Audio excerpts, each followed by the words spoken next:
अगर किसी नल में कोई लेडीज पानी भर रही होगी, किसी नल पे अगर कोई ब्राह्मण या कोई ठाकुर की अगर लेडीज गई है या ठाकुर खुद गया है, उस नल पे आप नहीं चढ़ सकते हैं जब तक। इतना भेदभाव?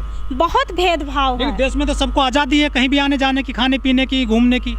नहीं सर, वो सिर्फ शहरों में है, थोड़ा सा गांव में आज भी वही हालत है। अच्छा, जैसे खबरें आती रहती हैं दिल्ली एनसीआर के आसपास कि भाई घोड़ी पर नहीं चढ़ने दिया या घुड़चढ़ी नहीं होने दी, बारात नहीं चढ़ने दी, ऐसी भी घटना होती है क्या आपके इलाके में? जी बिल्कुल, वो सही घटना होती हैं जो मूछ नहीं रखने देते हैं दलितों को इस तरह। जी वो भी सही होती हैं, क्योंकि बताइए ना कि गांव में कुछ मतलब गांव में ऐसी हालत है कि आज भी उस तरीके से है कि दलित आज़ाद नहीं है अभी भी? दलित और आदिवासी आज़ाद नहीं देश में? बिल्कुल नहीं है। गांव में आप जाइए, गांव में आप देखिए, वहाँ वैसे की वैसे ही हैं।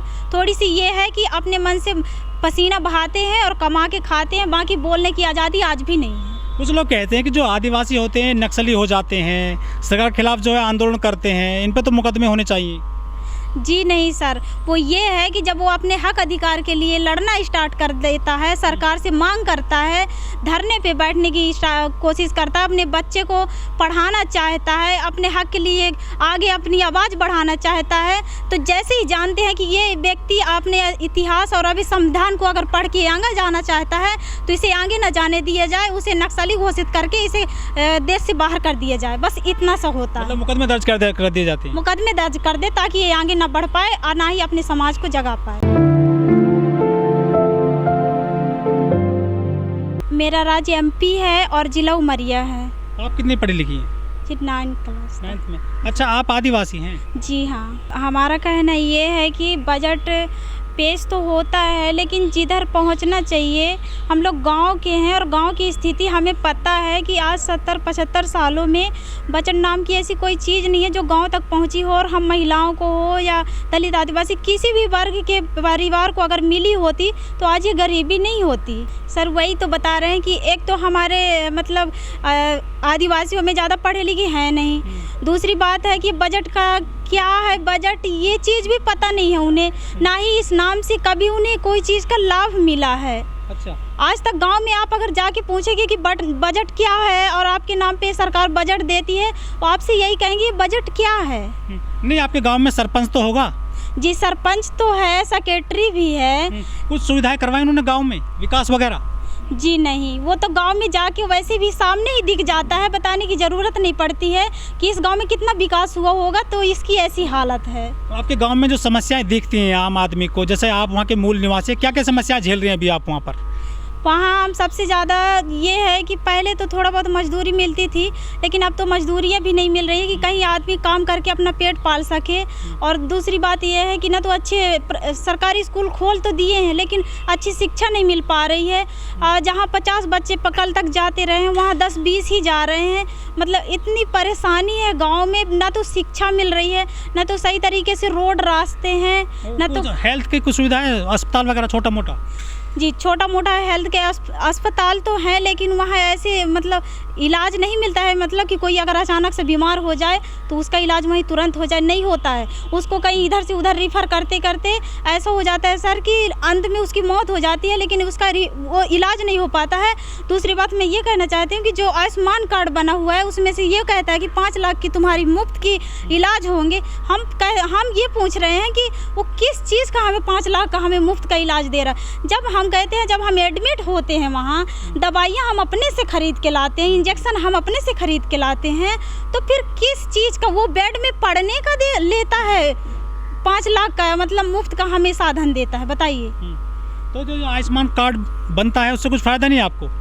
जी बिल्कुल नहीं है। अगर फ़ायदा तो तब होगा ना जब हमसे 1 रुपया नहीं लिया जाएगा और बेकायदे जिस तरीके से चाहिए उस तरीके से दवाइयाँ होंगी, इलाज होंगे और स्वस्थ हो के जब लोग घर लौटेंगे तब माना जाएगा कि 5 लाख कहाँ हमें मुफ्त का इलाज मिला है। लेकिन अगर जैसे ही कदम हम रखें हॉस्पिटल में, वैसे ही पैसे का निछावर होना स्टार्ट हो जाता है।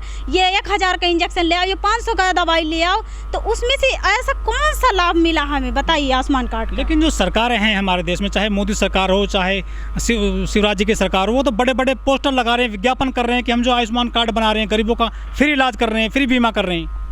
जी, वो तो बोलते ही हैं, हम ऐसा नहीं कहते हैं कि नहीं बोलते हैं, लेकिन हम गाँव के हैं सर, और हम खुद देख रहे हैं, कोई मरा हुआ व्यक्ति नहीं है। हम गांव के रहने वाले, गांव की स्थिति हम आज जितने साल के उतने साल से हम देख रहे हैं, और हम महिलाओं के और संगठन में काम करते हैं, तो हर गांव में, हर जिलों में हमें जाना पड़ता है। अच्छा, कुछ सड़क वगैरह बन रही है आपके यहाँ पर? पानी की सुविधा है, पीने के पानी की स्वच्छ की? जी, बन तो रहे हैं, लेकिन अभी पानी पहुंचा नहीं है। वो तो कह रहे कि हर घर में नल लगा दिया है, नल में जल है। नहीं सर, ऐसा कुछ नहीं पहुंचा है, अभी तक नहीं पहुंचा है। अब भी वैसे ही जंगल पहाड़ों में आदमी रह रहा है, एक नल बिगड़ा तो दूसरे नल पे जाते हैं, कहीं 1 किलोमीटर, कहीं 1.5 किलोमीटर में अब भी पानी आदमी ढो रहा है, लेकिन नल की सुविधा अभी तक ऐसा कुछ नहीं मिला है। आप आदिवासी इलाके की हैं और आदिवासी भी हैं, आपको क्या क्या समस्या झेलनी पड़ती हैं समाज में, गाँव में? आपको हमें सबसे ज़्यादा समस्या वैसे तो कहेंगे सब, मतलब वैसे आज भी दमंगई है। अगर खुल के अगर हम लोग कोई मतलब काम करना चाहे अपने मन से, या मतलब कहीं अगर थोड़ी 2 शब्द अगर ऊंचा बोल दिए, या रोड रास्ते के लिए बोल दिए, मतलब आज भी, और ज़मीन के लिए सबसे ज़्यादा वहाँ कमी है। और दूसरी बात यह है कि आज भी खुलकर हम लोग नहीं जी पा रहे हैं, सिर्फ और सिर्फ गाँव के लोग सिर्फ आज भी दमंगों के जाल में फंसे हुए हैं। जातिवाद भी है क्या? बिल्कुल, जातिवाद आज भी है। अगर किसी कैसा जातिवाद है, किस तरह का? लेकिन सरकार तो नारा देते कि बेटी बचाओ, बेटी पढ़ाओ, बेटियों को आगे बढ़ाओ। अब नारा देने से तो किसी की ज़िंदगी नहीं बच जाएगी सर, क्योंकि अगर वो जिस तरीके से नारा देते हैं उस तरीके से गांव में जिस तरीके से हर चौकी, हर थाने में पुलिस लगाए हुए हैं, वैसे अगर महिलाओं की सुरक्षा पे अगर लगा दिया जाए तो आज किसी भी बेटी का ना तो मर्डर होगा, ना रेप होगा, ना किडनैपिंग होगी, ना तो उसे कहीं से गायब कर दिया जाएगा। और अगर 4 दिन 5 दिन अगर नहीं मिली तो उसकी दोबारा मिलेगी तो सिर्फ लाश ही मिलती है।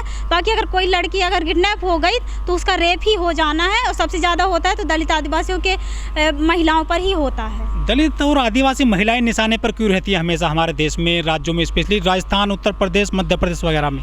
क्योंकि वो जानते हैं कि ये लोग एक तो मानसिक से खुद हम गुलाम करके रखे हैं, और ये तन धन से भी गुलाम है, क्योंकि इनके पास कोई भी मजबूत ऐसी कोई चीज़ नहीं है। कमजोरी भी है, बिल्कुल आर्थिक कमजोरी है, और ना तो उसके पास कोई अगल बगल कोई ऐसा मजबूत व्यक्ति है जिससे उसकी कोई मदद कर सकेगा। एक मजबूर लाचार समझ के मतलब उसे शोषण होता है। लेकिन आपके तो विधायक भी चुने जाते हैं जो कोटे के आधार पर जाते हैं चुन करके, सांसद हैं, MP हैं, MLA हैं, वो आपकी कुछ मदद करते हैं? ऐसी कोई मदद नहीं होती है। हम मानते हैं कि हमारे कहीं ना कहीं हैं दलित आदिवासी के विधायक, सांसद भी हैं, लेकिन वो उन्हीं को बनाया जाता है जो उसके आगे पीछे मड़राता रहा होगा। क्योंकि आप इतना तो अंदाज़ा लगा सकते हैं कि अगर संविधान पढ़ के हर कोई जब चलना चाहता है, तो एक पढ़ा लिखा ऐसा भी है कि संविधान पढ़कर भी वो संविधान के साथ नहीं चलना चाहता है। उस तरीके से समाज में भी कुछ ऐसे लोग होते हैं जो दबंगों के चाल में आ जाते हैं और सांसद विधायक बन जाते हैं, लेकिन अपने समाज का सेवा नहीं करना चाहते हैं।